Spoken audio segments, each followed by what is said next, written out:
On this day of discovery, author and Cornerstone University President Joe Stoll travels to modern Turkey to the excavations of two ancient cities, Thyatira and Philadelphia.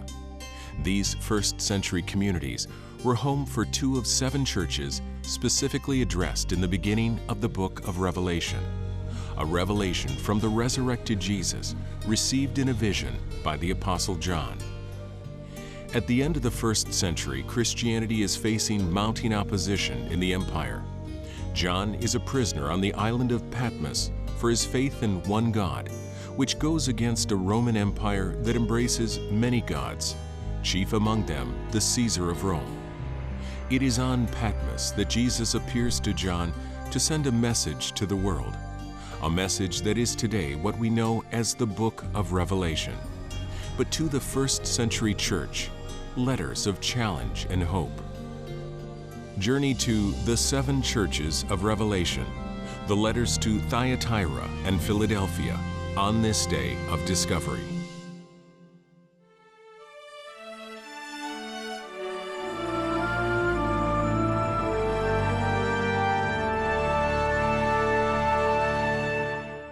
What you see, write in a book and send it to the 7 churches which are in Asia, to Ephesus, to Smyrna, to Pergamos, to Thyatira, to Sardis, to Philadelphia, and to Laodicea. And to the angel of the church in Thyatira write, These things says the Son of God, who has eyes like a flame of fire, and his feet like fine brass. I know your works, love, service, faith, and your patience. And as for your works, the last are more than the first.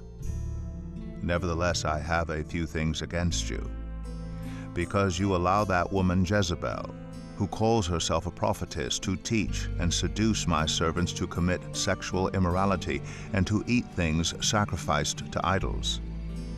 And I gave her time to repent of her sexual immorality, and she did not repent. Indeed, I will cast her into a sickbed, and those who commit adultery with her into great tribulation, unless they repent of their deeds. And he who overcomes and keeps my works until the end, to him I will give power over the nations, and I will give him the morning star. He who has an ear, let him hear what the Spirit says to the churches.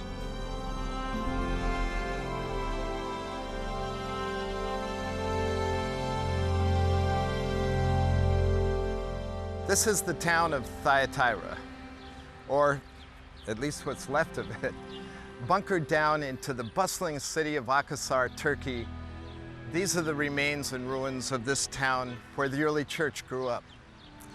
Originally, Thyatira was founded by Alexander the Great as a military garrison. His soldiers worshipped the god Apollo. He was their patron god. He was called the Son of God. By the time the early church grew up in this town in the 1st, 2nd, and 3rd centuries, it was a very prosperous town. Well, not like Pergamum or Ephesus or even Smyrna, those world-class cities. It was just kind of your average town. Maybe like the town you grew up in. But its major commodities were what drove the prosperity. Its lead commodity was textiles. In fact, the water here in Thyatira was so rich in minerals that no place else in the world could make a red textile so brilliant and so bold. It was desired worldwide. In fact, interesting, Lydia, who met Paul and accepted Christ in Philippi and entertained Paul, Lydia was a seller of purple from Thyatira. Its bronzesmiths were famous. Its silversmiths made some of the best silver pieces in the world. Its pottery was coveted. And in this town, believers were commended by Jesus Christ. He opens his letter by saying, I know your works, your love, your service, your faithful endurance. And then he adds, and that the works you do today are better than the works you did before. This was a church on an upward trajectory. And that's remarkable, given the pressures that early Christians faced in this town. So here's what early Christians were up against. The entire social, industrial, religious structure of Thyatira was built around the guilds. Now, a guild was like a labor union. Every single craft had its own guild. The textile people had a guild, the bronzesmiths, the silversmiths, they all belonged to their own guild. Now, it just wasn't like a labor union. It was more than that. That was the heart of their social function, their religious function, as well as their work. And Thyatira was a closed shop town. Periodically, the guilds would hold great festivals for all the members of their guild. The problem for Christians was that these festivals were held in the temple to Apollo, who was the patron of the guilds, as he was the patron to the military garrison that was here. Apollo, who was called the Son of God. So these grand guild festivities were held there. They would worship Apollo, they would eat and fellowship, and often involved themselves in sexual immorality. So what's a Christian to do?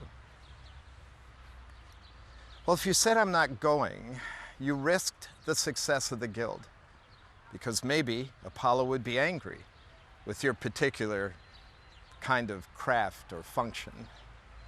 So needless to say, the guild only had one option, and that was to expel you.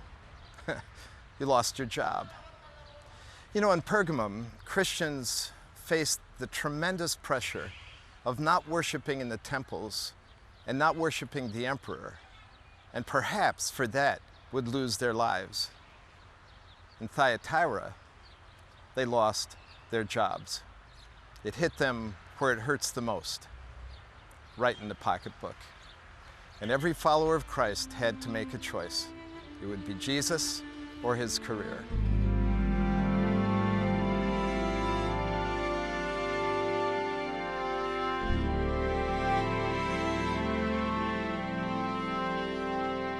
But in spite of the commendations that Jesus gives to these early followers, he says, "But I have something against you, that you tolerate the prophetess Jezebel in your midst." The context of the letter seems to indicate that this was a prophetess woman in the church who encouraged people not to quit their jobs, but to go to the festivities of Apollo and to participate in eating meat offered to idols and the immorality. No one is quite sure what her philosophy was or her theology was, maybe something like the Nicolaitans. But it is clear that she spun a kind of intellectual approach, which Jesus refers to as the deep things of Satan. So that maybe she would approach people and say, "Let me clue you in to think deeply about this, more carefully about this, and you don't need to be like these silly people who refuse to go to the temple." We're not sure what she said, we just know that she was a problem. We know that she was a problem because Jesus called her Jezebel, not a compliment.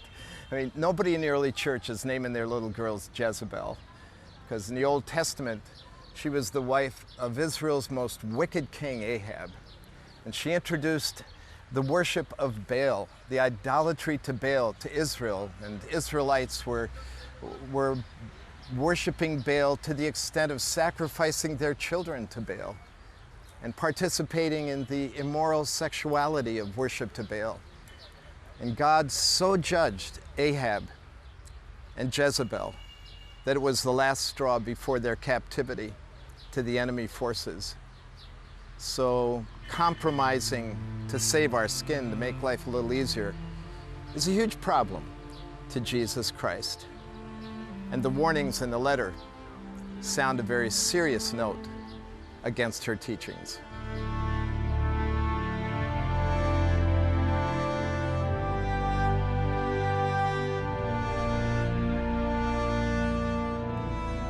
I love how Jesus starts this letter, and if you were a marginalized believer in Thyatira, you'd love it too, because he identifies himself as the Son of God. That's what Apollo called himself, the patron god of the guilds. And Jesus says, I am the Son of God. And then in reference to the bronze smiths, he says, my feet are like burnished bronze. And in reference to the refining fires of the industry here, my eyes are like flames of fire. What a marvelous, powerful picture of Jesus, who is so far above and over all the things that have plagued their lives. And in this letter, this Son of God, the choice is clear. Don't let Jezebel muddle it up. How much is Jesus worth to you? What kind of value do you place on him? Would you value your job, your career, your economy more than him? That's the choice. And so he says to the faithful who have not capitulated and compromised, he says to them, hold fast till I come. I love that. You know, this isn't the end game for them. The future is still ahead, and Jesus is coming back again for them. And then he makes them a promise. And the promise is this, that they will reign with authority over the nations. This weak, marginalized church that has no power, they will rule the nations. He says, I will give you a scepter of iron, and with my Father you will smash the vessels of the authorities of this earth that have so oppressed and persecuted you. And then he really seals the deal with this promise. And I will give you the bright and morning star. What is that? Well, in ancient times, all the way back to Babylonian times, Venus, the morning star, was seen as the source of ultimate authority. Maybe that's what he meant. But I like to think it's Jesus Christ himself.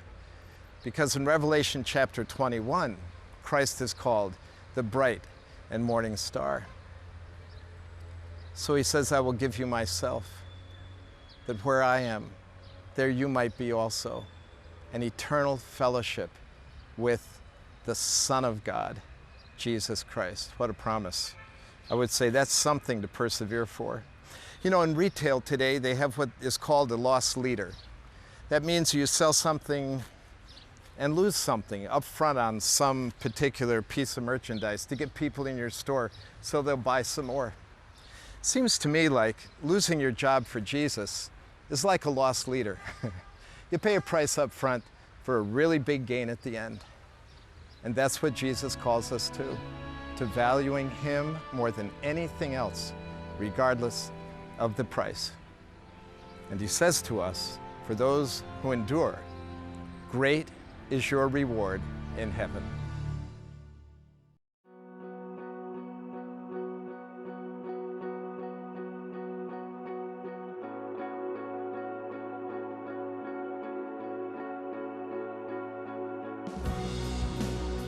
We all come from different walks of life. We all face different concerns.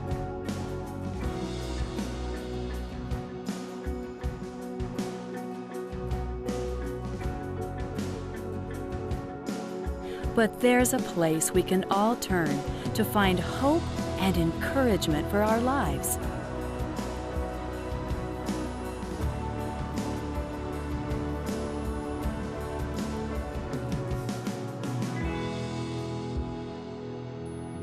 Take the time to know God with our daily bread.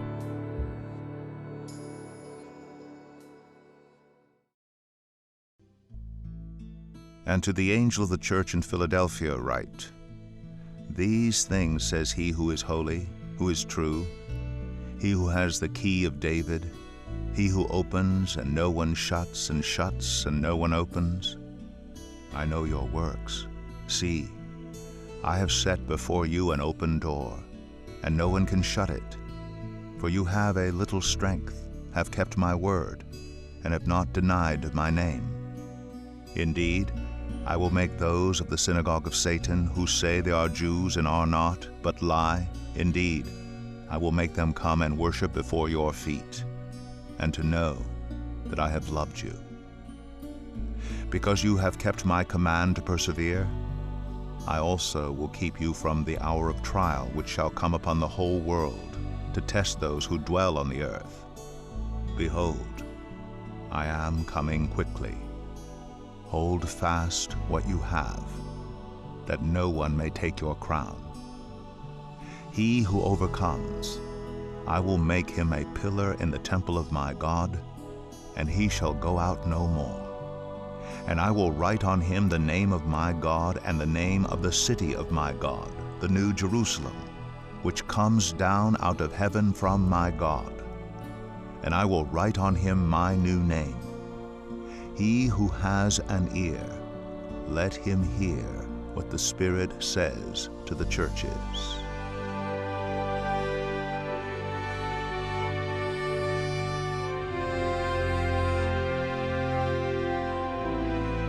Philadelphia is a prosperous city until the year 17 AD, when this region was struck by a cataclysmic earthquake. An earthquake that was so devastating that Rome actually exempted Philadelphia from tribute for 5 years. The Philadelphians were hoping for a little more help from Rome to get them rebuilt, which was never really forthcoming, so they felt somewhat neglected by the emperor. Now, that neglect turned into a sense of deep betrayal when Domitian decreed that all of the vineyards of this region should be torn out. You know, I couldn't help but notice driving here today that in this beautiful valley, the vineyards were lush and full. The vineyards were the backbone of their economy. They were so good here that they competed with the vineyards in Rome. And so Domitian said, you guys tear your vineyards out so that ours can be the front edge of commerce. In doing that, he broke the backbone of their economy. So they felt deeply betrayed. The early Christians here in Philadelphia felt betrayed as well, betrayed by the authorities. So you can imagine what it meant for these early Christians to get a letter from Jesus where he began by saying, I am the holy and true one. Holy, meaning that he was totally other and different, and in that otherness, he was perfect, that he could do no wrong, that he would never do them wrong. And true, and that he would be absolutely faithful to them, never neglect them, never betray them. That was a word that these Christians desperately needed to hear.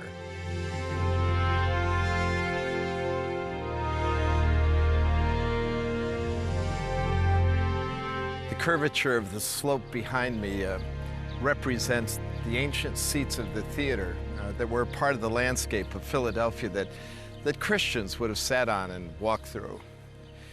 These early Christians receiving the letter from Jesus Christ read the references to open doors and shut doors. So what did that mean? Well, most likely it meant the fact that they had been kicked out of the synagogue and the door had been slammed shut behind them. That meant trouble for them. Maybe we need a little background here to fully understand what was going on. Jews who were persecuted fled throughout Asia Minor and established themselves in these little towns and would build a synagogue where they would meet and worship. Early Christians who came to this area would meet in those synagogues because in the early days, Christianity was really a Jewish sect, welcomed into the synagogue. But in time, as they preached the resurrection of Jesus Christ, as they proclaimed that he was the true Messiah, and as their evangelistic fervor brought other people to Christianity, they were finally excluded, kicked out, not allowed to come in. That meant for them that they became alienated from family and friends because the synagogue was the center of the social life of these early Jews. Not only that, it meant that they suffered some shame in the town when people would say, you're supposed to be at the synagogue now, why aren't you there? You know, I can imagine these early Christians, as their family would go to the synagogue, and as they would try to walk in, that the elder in the synagogue would say, no, you can't come, and shut the door. Or if they would go back, knock on the door, a little peephole would open. Someone would look out, say no, and shut the peephole. So this sense of exclusion was deep. Not only separated them from family and brought some shame to them in the community, but most seriously, it meant that since they were off the rolls in a synagogue, that their lives were at risk. In the early times of the empire, Jews were exempt from having to say Caesar is Lord. They had a register in this synagogue, and the names that were on that register were exempt. Now, these Christians' names would be struck from the book. Maybe, in fact, a reference to that statement in Sardis, where Jesus said, I will never strike your name from the book of life. What Jesus was saying is, you will always belong to me. Well, they would be struck from the registry, and if the Roman officials came, and if these Christians weren't proclaiming that Jesus Christ was Lord, their lives were at stake. Today, right now, wherever you are, you need to know that there are tens of thousands of Christians around the world that are suffering this kind of exclusion and alienation because they refuse to deny Jesus Christ. Marty and I have friends whose families have had a funeral for them once they've accepted Jesus Christ. Just a few days ago, I was chatting with a man who told me that when one of his friends had accepted Christ and made it known to his family, that two of his brothers plotted to kill him. Christians for years, centuries, have been paying the price for Christ, the price of exclusion. And that's what these Philadelphians were experiencing when they were betrayed by the authorities of the synagogue.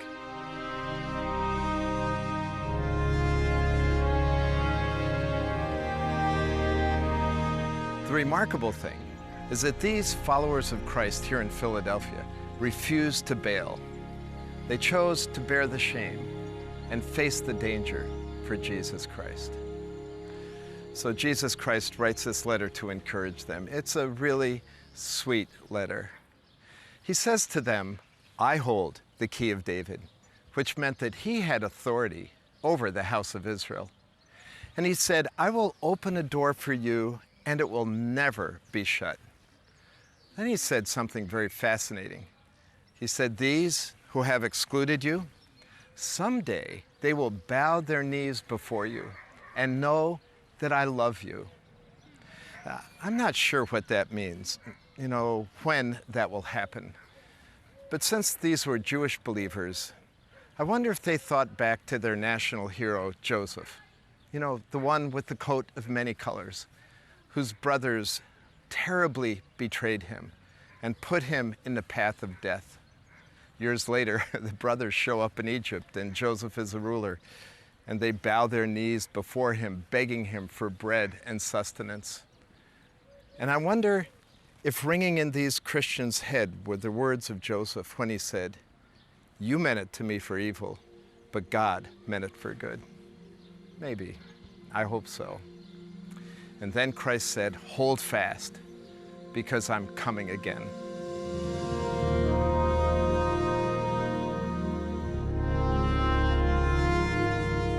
And so he's made these promises to these excluded Christians, and as though they weren't enough, he ramps it up and gives them 4 more. He says, I will make you a pillar in my Father's house. Pillars are something that are stable, steady. They are always there. Nobody moves them. And he says, you will never go out of my Father's house. And I will put the name of God on your chest. And in the end, I will bring you into the New Jerusalem, the greatest city of all. I just love this about Jesus Christ. When people are steady and faithful to him, he comes alongside as their cheerleader and encourages them and thanks them for their loyalty. And some of us, even today, no doubt, are feeling excluded because of our stand for Christ. Maybe from family, maybe from friends, maybe at the office. Somewhere, some people are suffering for Jesus Christ and excluded. Well, here's the message. Jesus Christ notices that. And what you lose here, he gives you back in spades eternally. And I will give him the morning star.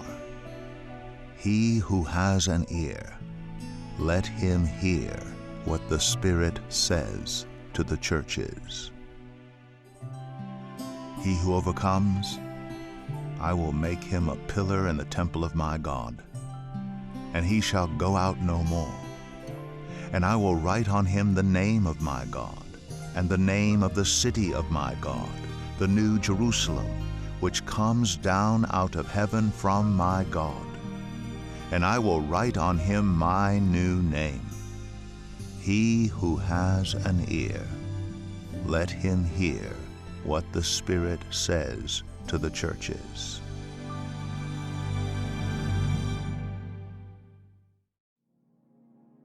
It doesn't just happen.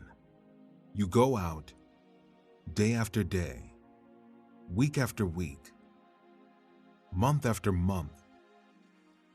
Discipline is necessary for physical and spiritual growth. Sometimes it feels great. Other times, it hurts. But you keep at it.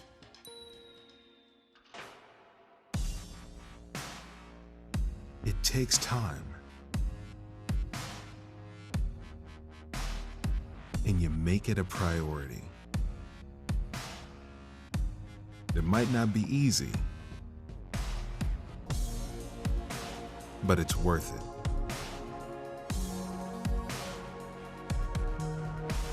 Our Daily Bread can help you connect with God daily. Visit odb.org/fitness to learn more. Please. Need to go to the bathroom. God is bigger than you ever could imagine. He can still fit in this classroom. God is bigger than me. Maybe like a house or something. And that's big.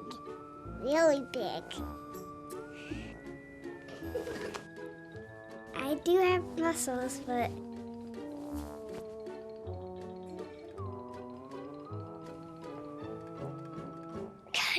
God's muscles are bigger. Not by much. He's bigger than anything, by the way. He's everywhere. Heaven is really big. He's even bigger than a giant. I don't know about anything about strong stuff. Yeah, huge. God is huge.